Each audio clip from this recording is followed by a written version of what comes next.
Welcome to the College Football Survivor Show, where playoff survival is always on the line. Here's Shehan, Jeyarajah, and Bobak.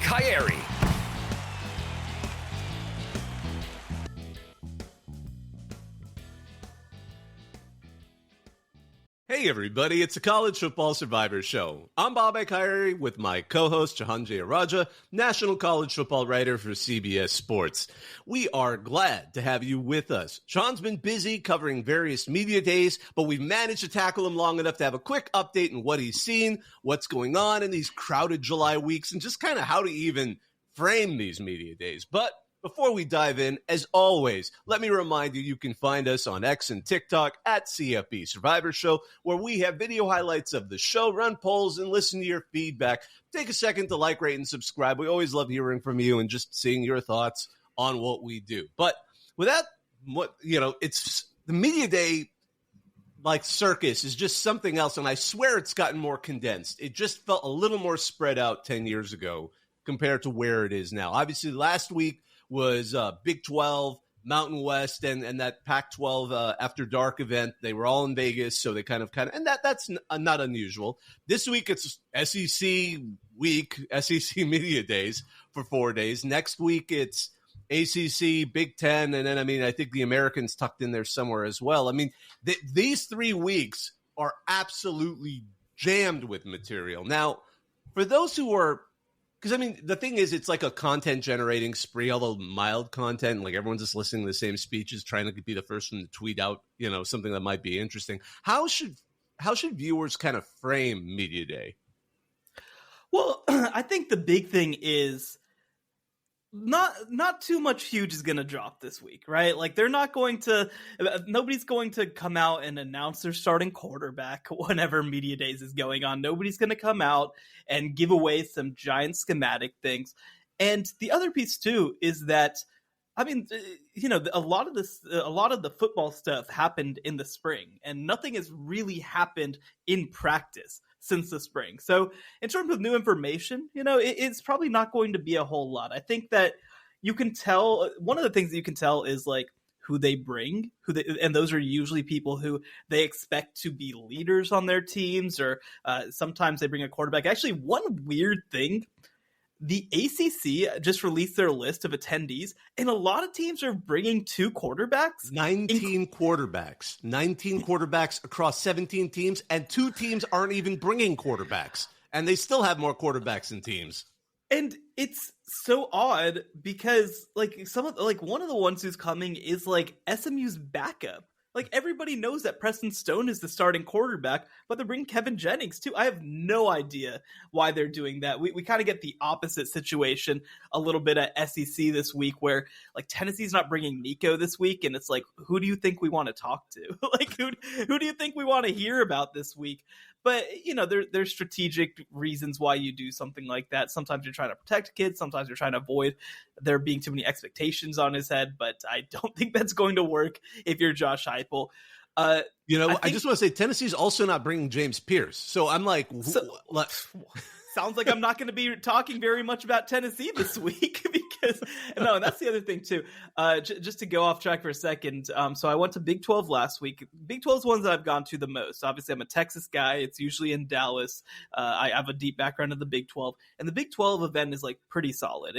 I will say 16 teams in 2 days was kind of a lot. Like, I'm not saying it would have been better for them to do 3 or 4 days, because that's also a lot. But doing 8 teams a day is just like, I can't even pretend to pay attention to some of these teams, right? Like, I can't even try. Like, I wanted to try, but it was just like, come on, man. I'm not going to try to find all of Arizona State's players. I'm just not going to do it right now.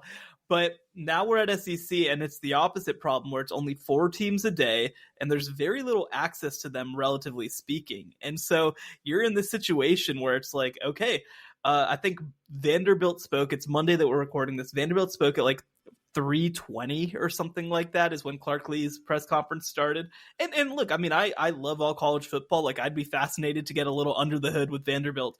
But, like, there was a mass exodus at like 2:30 p.m. of people just leaving the venue because they're like, I'm done for the day. No, thank you.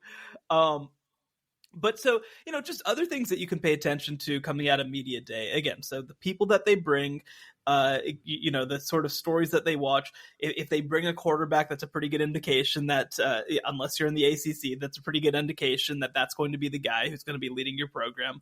And I think the other piece to really keep an eye on too is just to talk about, is just to hear some of the names that come up that are unexpected. Now, does that mean that all of a sudden, some guy who was a nobody is going to turn into an All-American? Not necessarily, but it does mean that they are part of the plan, that they are in the rotation, that, that this might be a player who plays a bigger role than expected. But overall, I mean, look, for me as a national writer, it's much more useful to just get access to people to talk about each other, frankly, in some ways. One thing that you might notice if you're watching this event on the SEC network, a lot of Texas reporters asking everybody about Texas joining the SEC. Some Oklahoma, but really a lot more Texas, especially with the season that they had last year. And guess what? That's probably not going to be relevant to the median college football fan. But in a lot of ways, these events aren't made for the median college football fan. They're made for the diehards. Absolutely. Now, in terms of other sort of news making, though, would we say, because I mean, obviously, Brett Yormark is always just interesting to listen to, and obviously Greg Sankey spoke today. Is it more the commissioners, their opportunity to sort of set not only just sort of set their plan for the season, but also kind of make bigger announcements? Is it more their show for news making?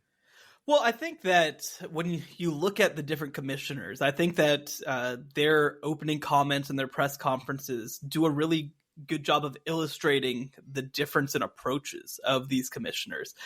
With Brett Yormark, it was straight up a Silicon Valley presentation, right? Like, it was straight up like, he doesn't do the podium. He walks around the stage. He has the attached mic, and he's presenting data essentially to, I mean, you could almost describe like the media as investors. That's how he does his press conference.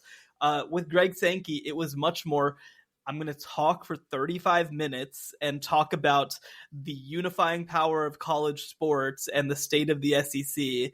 And then I'm going to take some questions and try not to say anything when I answer those questions. So I do think, and every commissioner is different, right? We're going to see next week with Tony Petitti. I mean, that's somebody who really doesn't like being in front of the media all that much. He comes from the television world, and he's kind of more of a behind-the-scenes type. With Jim Phillips, you might get somebody who's a little more like Greg Sankey from that more academic background. In George Kliavkoff, you got somebody who came from MGM and the world of Vegas and entertainment.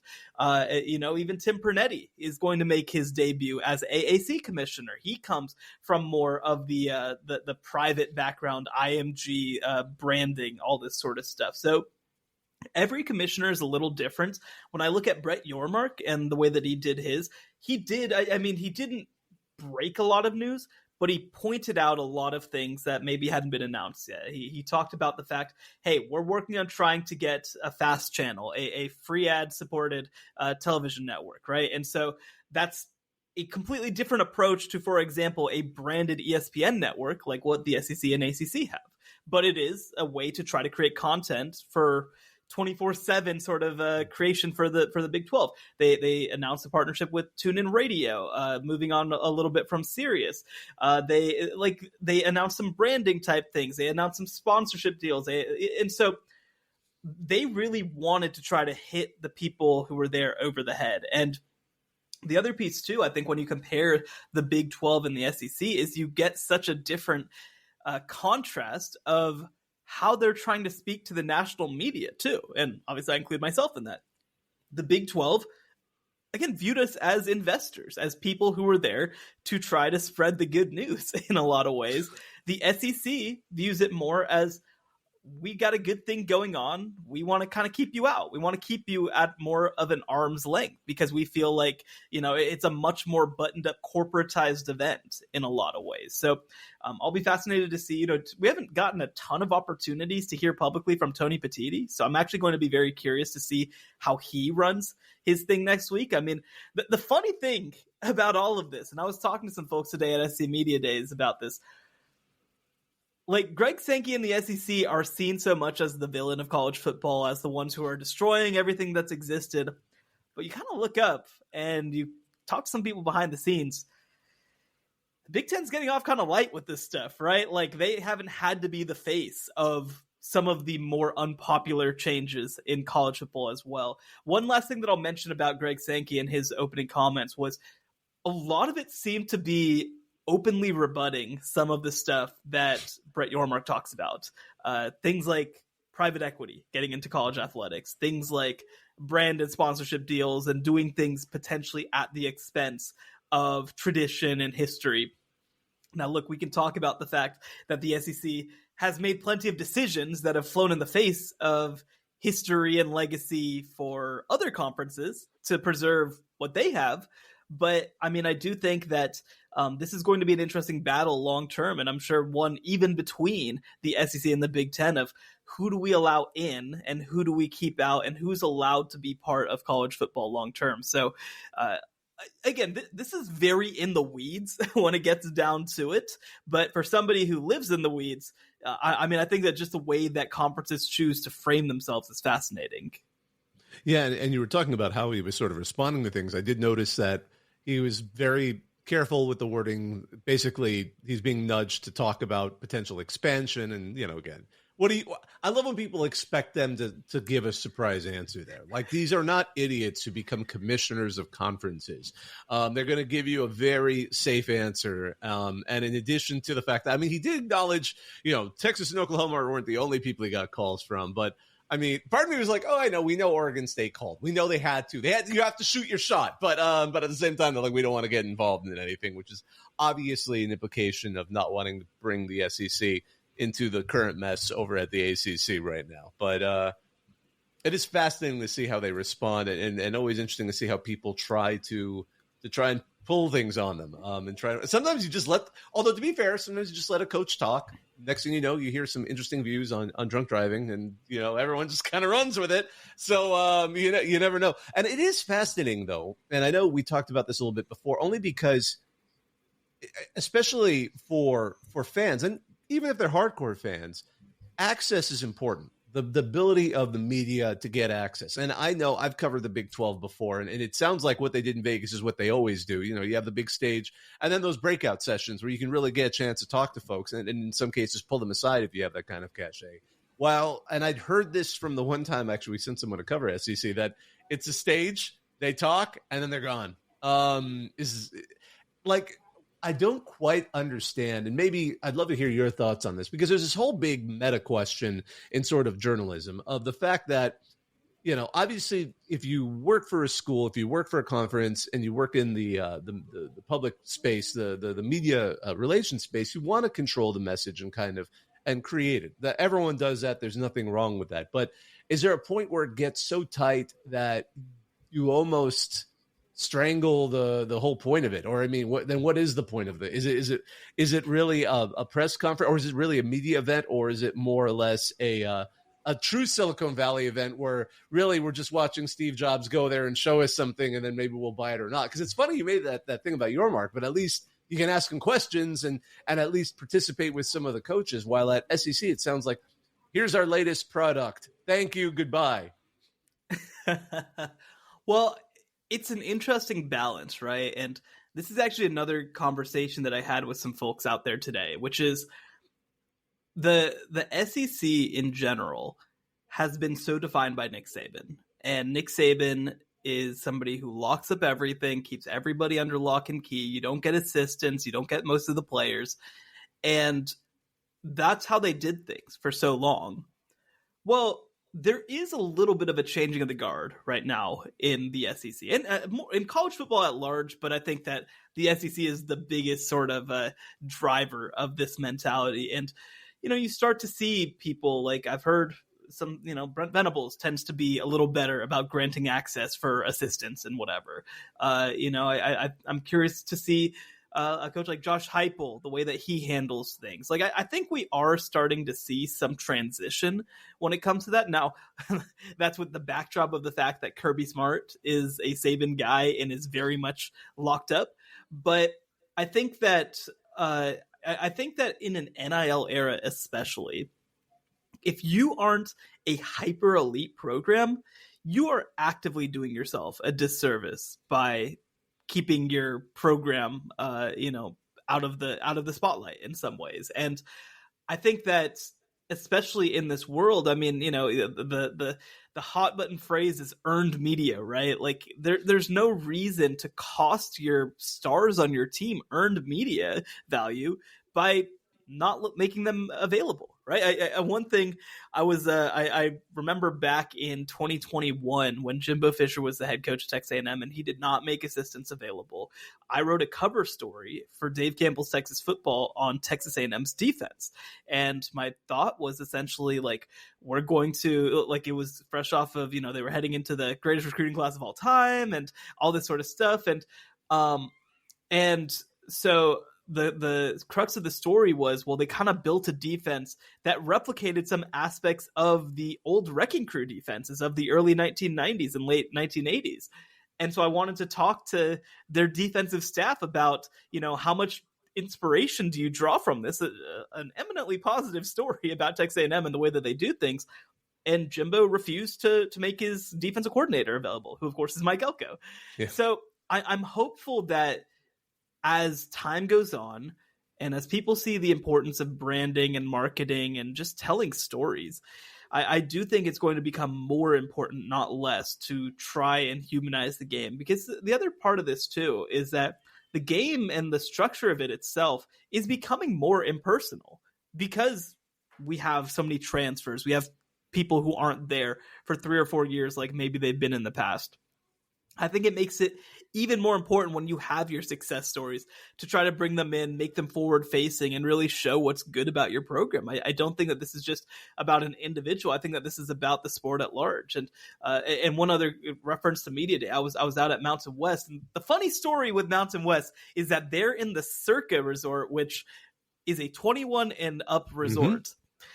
It just so happens that the best player in the entire conference, Boise State's Ashton Jeanty, is 20, so he couldn't come.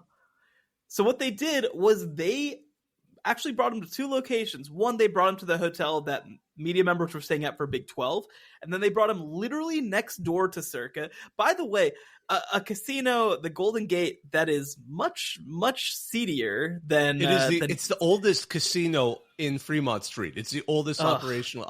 You remember, I'm a Vegas fanatic. Like when I heard they take him to the Golden Gate, the Golden Gate is famous for 2 things. If you're a history nerd, it's the oldest casino. It's like a 1900 building, but it also is famous for its shrimp cocktail, which was like a quarter. Now it's like $1.25.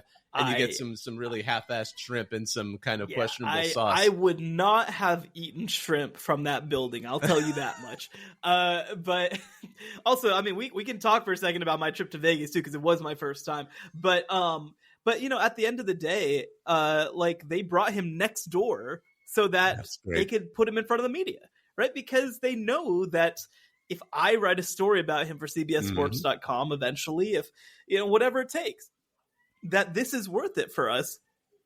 And it's about trying to increase his individual brand value long-term, which will increase the brand value of the program long-term at Boise State. And so, again, when you are in the SEC, I think that you feel like you're too big to fail in some ways.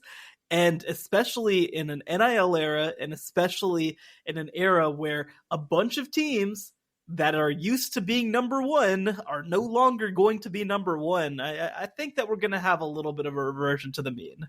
I have one quick follow-up on this, only because you kind of made me think. So obviously Alabama, Georgia, LSU, etc., Texas, they are premier programs that really everyone's going to cover them no matter what. They know that, and that's fine. That's what you do when you're super elite.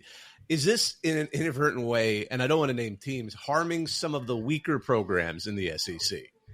Because they don't get that kind of exposure, especially like what you're talking with Boise State, which all the G5s, they try hard. And I've been in multiple G5 media days. They try hard. They're trying to get people interested in programs, because usually they have to go around at the same time as the big boys are, or the really high profile teams. Is this a method that could, while benefit or at least cater to the top programs, inadvertently maybe harm some of the others?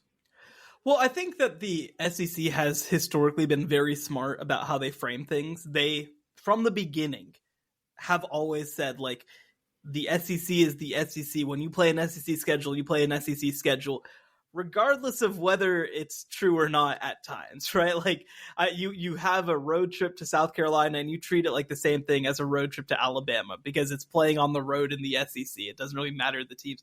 And so I do think that from a branding perspective, this is like a 30-year activity that goes back to Mike's Live. I think that's been brilliant.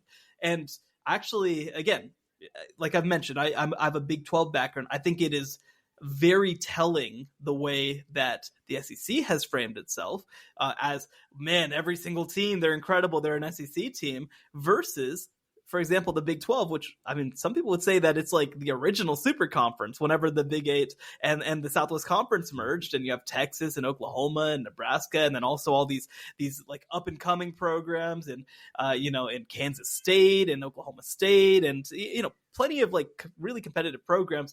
But it was always framed, even by the conference, as Texas and Oklahoma and the field. And that included Nebraska once we got into the 2000s, by the way, too, which is obviously in hindsight pretty insane. Also, Texas A&M, a program that now is one of the richest in all of college football.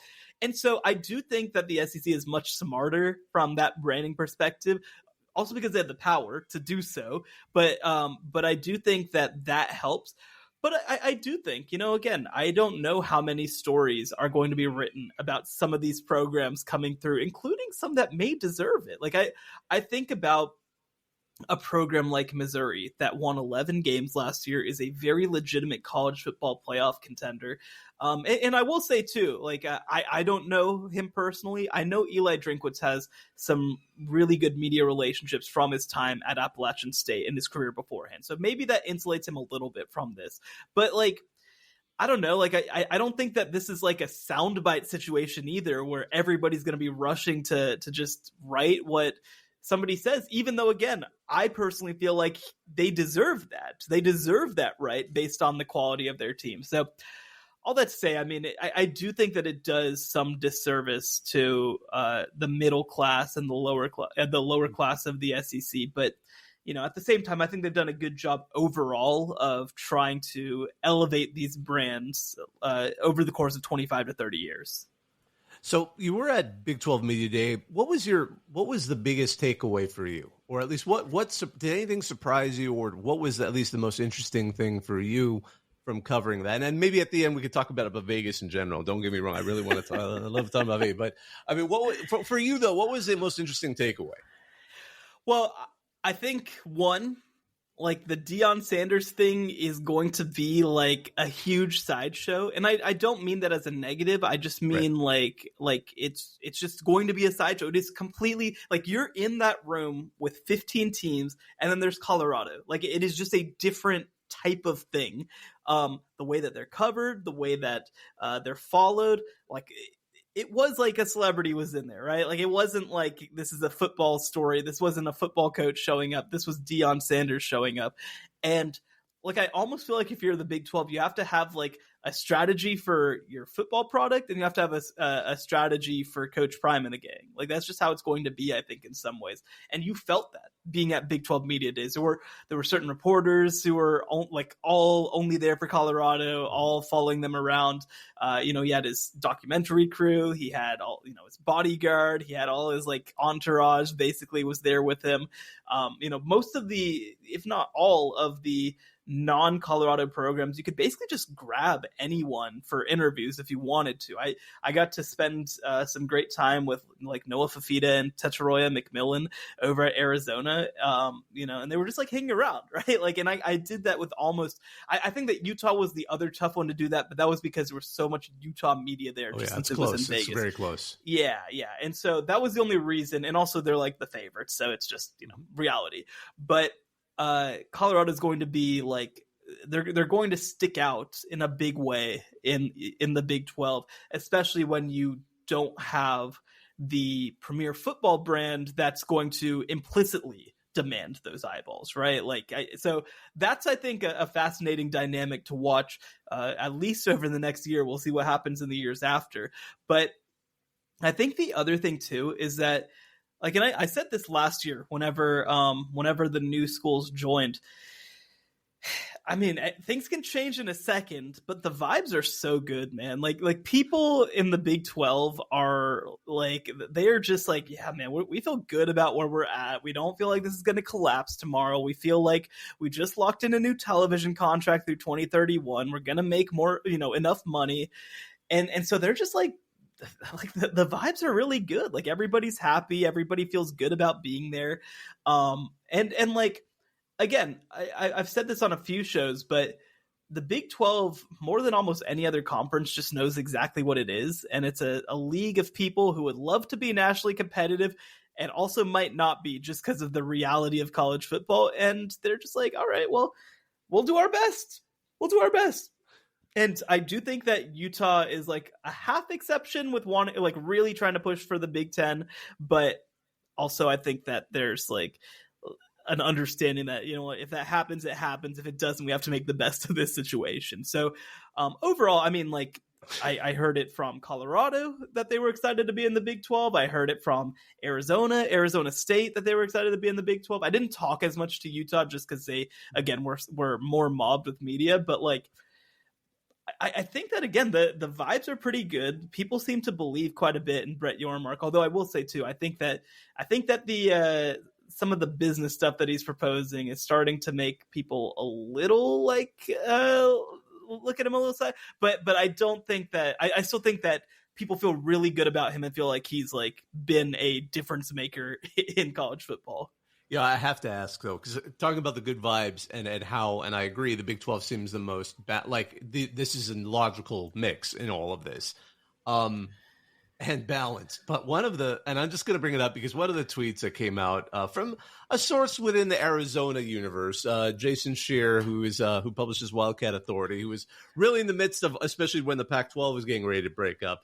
According to sources, there is an internal belief in the Big 12 that Florida State and Clemson are likely to join the conference within the next year or so. Thoughts? Well, are they drinking Kool-Aid down in the Big 12 country here, or are we?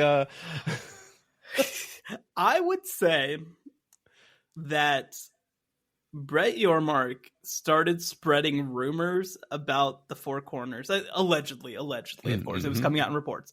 Someone on his staff, whoever it was, right? Like I wasn't one of the people hearing most of this, but it was being spread that the Four Corners schools were going to come to the Big 12. And I can tell you for pretty much certain that the Four Corners schools did not feel like that was going to happen at the time. That they were not having conversations or looking for exit plans.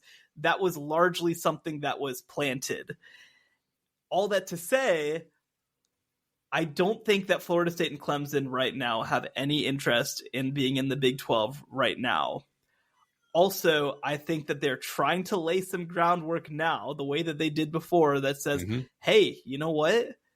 If the situation doesn't go well, you got a home over here, or we're the best vibes conference that there is right now. And guess what? The SEC and the Big 10 really don't seem like they're all that interested in expanding right now. And so I think it's much more that it's very, hey, let's just throw this out there. Let's see what the response is. And I don't think that right now there's anything remotely serious in terms of conversations with the Big 12 and Florida State and Clemson. But I think that they are trying to just like lay that groundwork. So if the moment comes, they're ready for it. I can't wait for the potential of Dabo having to play Dion. That will be absolutely fantastic in so many ways. Like I have a lot of takes about that matchup that I'm not going to put on tape. And it's so funny too, because we were talking about this because that came out obviously after Big 12 Media Day. And then we were just talking about Mountain West. The biggest story in the Mountain West happened and was announced actually today as we record, like a few hours before we recorded this, and it's something we talked about when we were talking about the G5 contenders, but Jeff Tedford has in fact stepped down for medical reasons, and good for that. It's great to step up for your health. Obviously, Jerry Kill did that at Minnesota and New Mexico. Joe Moglia did that at at Coastal Carolina. It's important to live a full life and a happy life, But it does leave the Bulldogs in an awkward position, although I'm sure after, again, he'd stepped back. For those who may not be remembering, he actually stepped down from the position for health reasons at Fresno State in 2019. Kalen DeBoer came in. When he left for Washington, he decided that he wouldn't want to be the head coach again, and Fresno State was fine with that. And then he missed the bowl game this last December, again, for health reasons. So I'm sure Fresno State had a good system in place just in case. But I'm sure they didn't plan to actually enact it so soon before the season. But it's an interesting one. Yeah, I mean, look, like you said, they had to go through bowl prep and all of that last year. That's just, so they're somewhat prepared for this moment because of it. The timing is very unfortunate and obviously a little weird too. Literally right after media days. I mean, this is interesting too, right? Because of the Big 12 and the fact that they were also in Las Vegas. I mean, there were several national media folks at Mountain West Media Days. Now, that's the hard part, right? Is that, do you want to kind of introduce your guy so that he's able to get in front of people before Mountain West Media Days, or do you want to not have to put him through that? I guess they chose the latter. It was interesting. Nate Dreiling, the Utah State interim coach, was there, right? Blake Anderson was not part of Mountain West Media Days after getting let go, potentially for cause. So, it's unfortunate, the timing, right? It's July 15th. It's real late. It means that you have to go the interim coach route. And I'll be really curious to see what happens ultimately with this team, first of all, but also, long term, what the attraction level of this job is. Fresno State was supposed to be a really good team this year. This is not a situation where, an interim's taking over a tire fire. This is supposed to be a really good team in 2024. So, certainly I think too, Tim Skipper is the interim coach. He was a linebackers coach and assistant head coach at Fresno State. And he comes from the Jim McElwain tree in a lot of ways. He was with him at Colorado State, Florida, and Central Michigan. So, maybe there will be an opportunity for him to try to earn this job. And also, by the way, he's a Fresno State alum, so that helps as well. But yeah, Come home, Lane. This is your play. Oh, Mrs. Old Hat. Time to go take your alma mater to Lane Kiffin. Yeah, but here's the issue: is that unlike Ole Miss, Fresno State has a history of competing nationally. So I don't know. I don't know that you can take him to as high heights as you can at Ole Miss. And Tedford was his coach. That's crazy to think about, isn't it? Yeah, he was his position coach, not the head coach, but position coach. Yeah, that's still crazy to think about the history too, just in general, that Jeff Tedford has at this place. So it'll be, anyway, we don't have to make Fresno State's probably not going to be in the playoff conversation, so they're probably not super relevant to us right now, but I do think it's an interesting situation. One last thought before we kind of go on, because we'd like to talk just a little bit about these top 100 players in the EA Sports College Football 25 that's coming out. But how is the Beavs and Cougs After Dark? That was such a neat event. And for those who are unaware, they decided, because people were joking about that, should they just rent a ballroom at the hotel? And they did at the Bellagio, where the Big 12 was. They rented a ballroom and they hosted an after-hours event. Butch T. Cougar had a smoking jacket on in the photos, and then the Beaver was just kind of just chilling in his uniform. But it sounded like a charming event with an open bar, as I recall, as well. Yeah, the biggest credit that I give them through that whole process is that ultimately, they know exactly who they are and the situation that they're in. I got a chance to talk to some higher ups at some of those universities, and yeah, they're just look, we get it. This all sucks. This is not ideal for anybody, but we're just obviously doing what we need to do right now, and hopefully in a year or two we can end up in a permanent situation that makes a lot of sense. So it was kind of surreal from that perspective, like you said. Just to have all these people out at in this random ballroom in the Bellagio. And by the way, this was the hilarious thing too. This was starting right as Team USA basketball left for their game against Canada last week, And so like to get there, I had to like walk through the flocks of fans waiting for like Steph Curry's autograph. So it was just so surreal in so many ways. And then of course you get there and like you said, I mean, they fully understood, hey, we're only going to get people here with food and drink and by, making it worth their time. And, so I give them a lot of credit. I will say, I did decide to leave to go to the Ashton Ginty event, the Boise State player. Once we kind of got to the point of like, yeah, it's cool that Steven Jackson and Ryan Leaf are here, but they're kind of just like, I don't know, they're kind of just on stage being like, well, this sucks. And I'm like, I don't know how much else there was for me to get. We've all heard that. We're all aware. National media. Yeah, exactly. yeah. So it was at that point, it was a little like, all right, I don't know what all to take from this. And also my colleague Dennis Dodd was there, so I'm like, if something interesting comes from this too, then he'll write on it. But it was very interesting.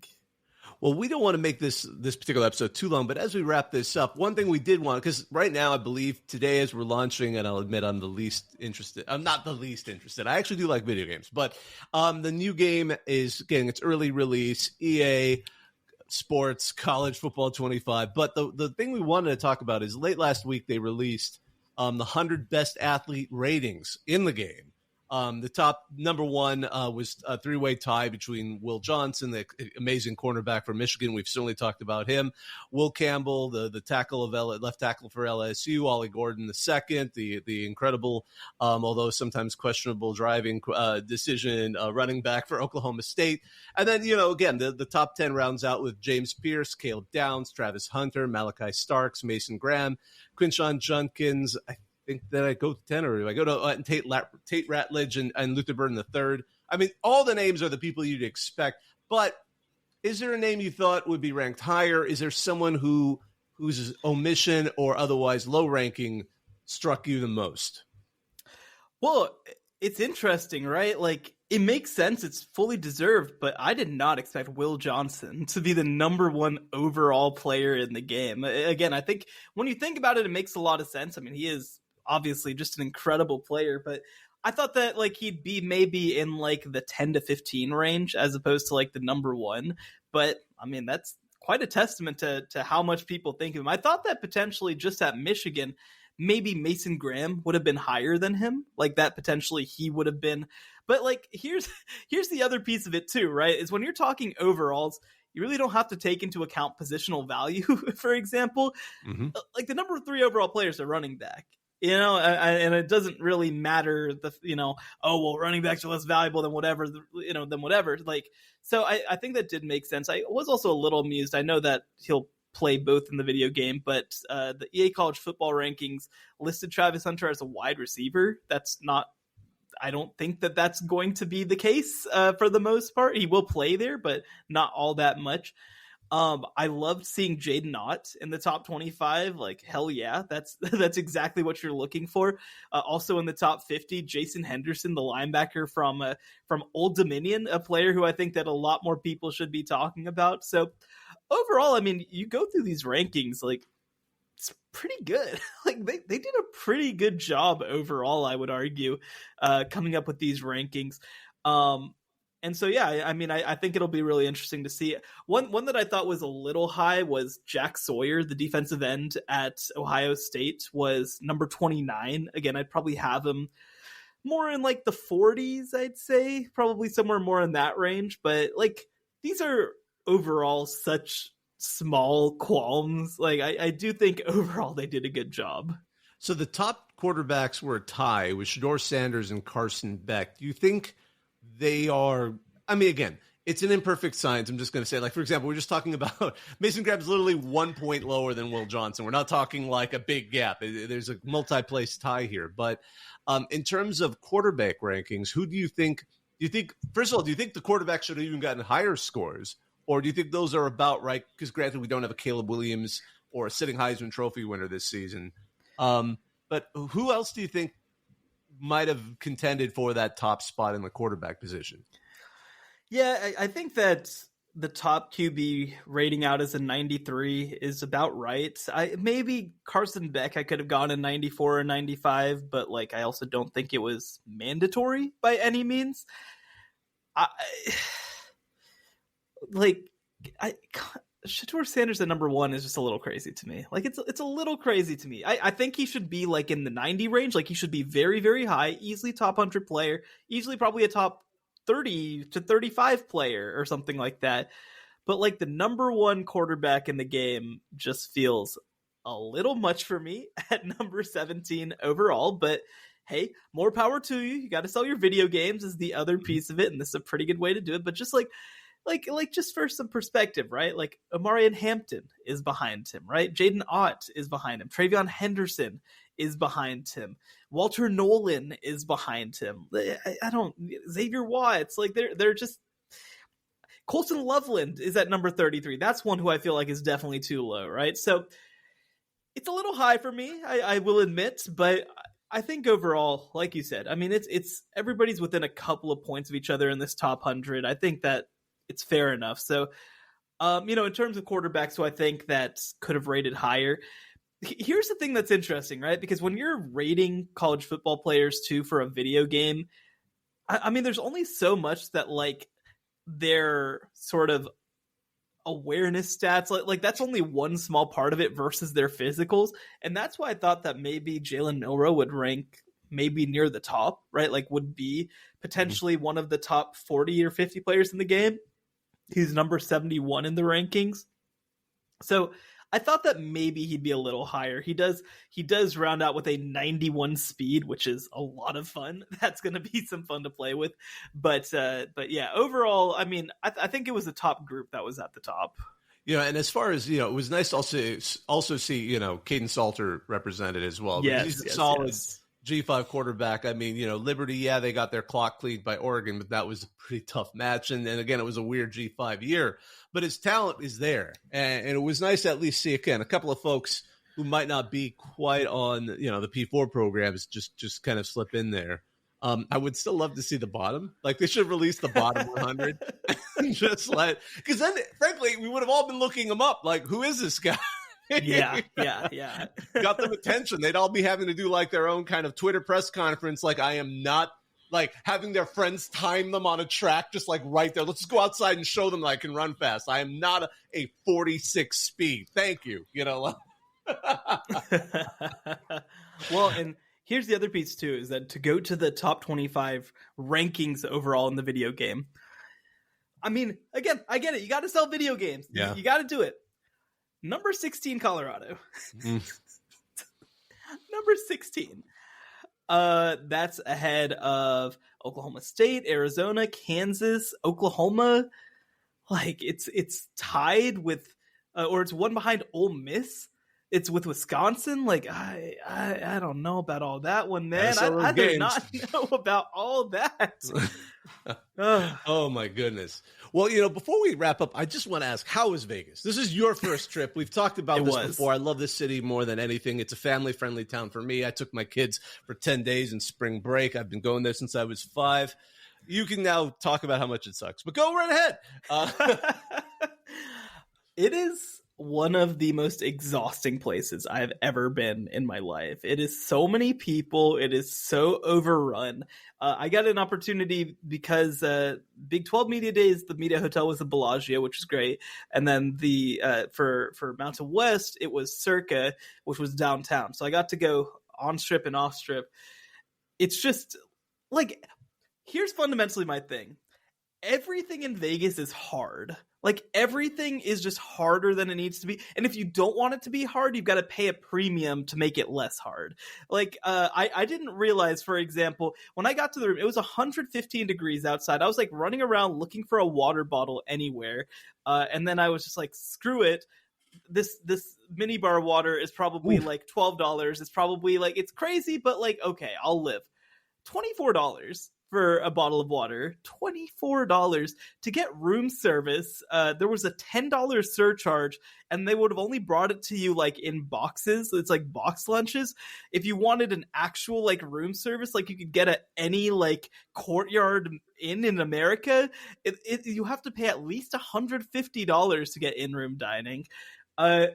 And like, again, so for me, I left my contact solution at home, so I had to go to Walgreens to get it across the street. It was a 30-minute walk in 115-degree heat just to get out of the hotel.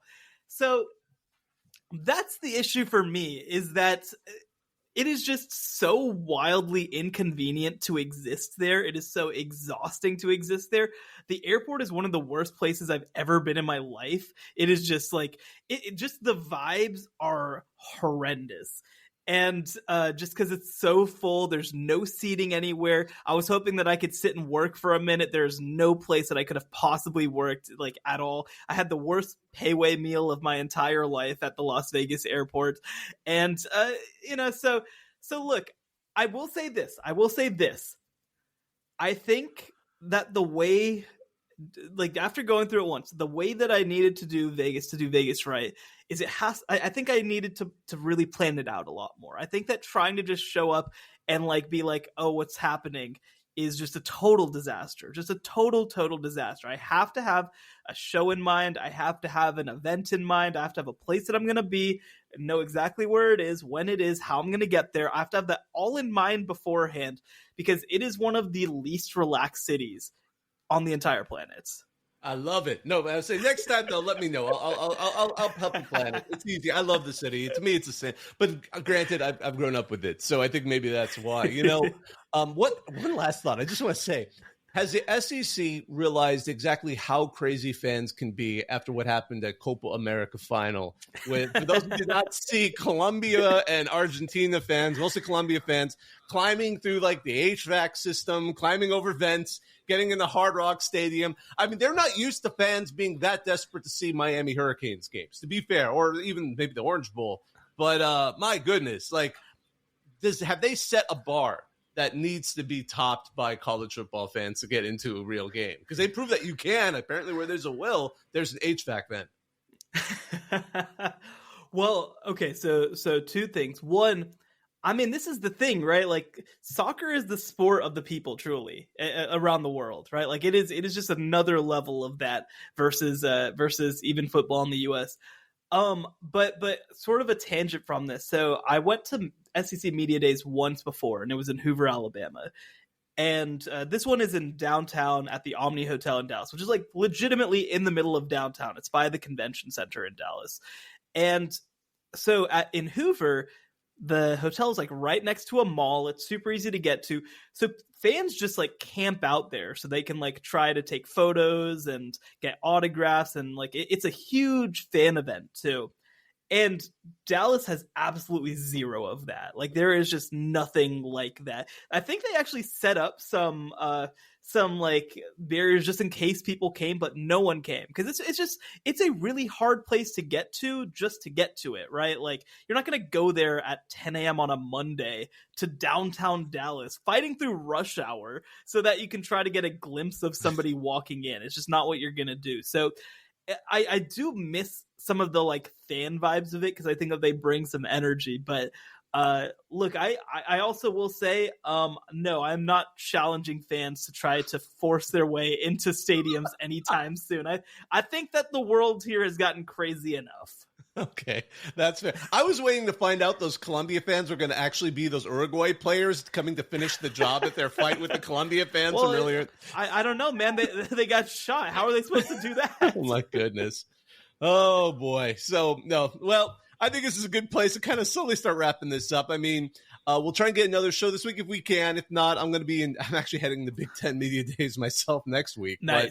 But this is the mix of it. This is the mess of it. And it's so wonderful because it means the season is coming. We're about to start the camps, the fall camps. It's going to be exciting. I can't wait. But we're going to wrap this up. We just want to thank all of you for listening. Thank our producer, Joey Aliberti. Be sure to like, rate, and subscribe wherever you get your podcasts. You can find us on X and TikTok at CFB Survivor Show. He's Shehan Jeyarajah. You can find his work at cbssports.com and at Shehan Jeyarajah on X and TikTok. I'm Bobak, part of the group that runs right at CFB. Thanks for joining us, everyone.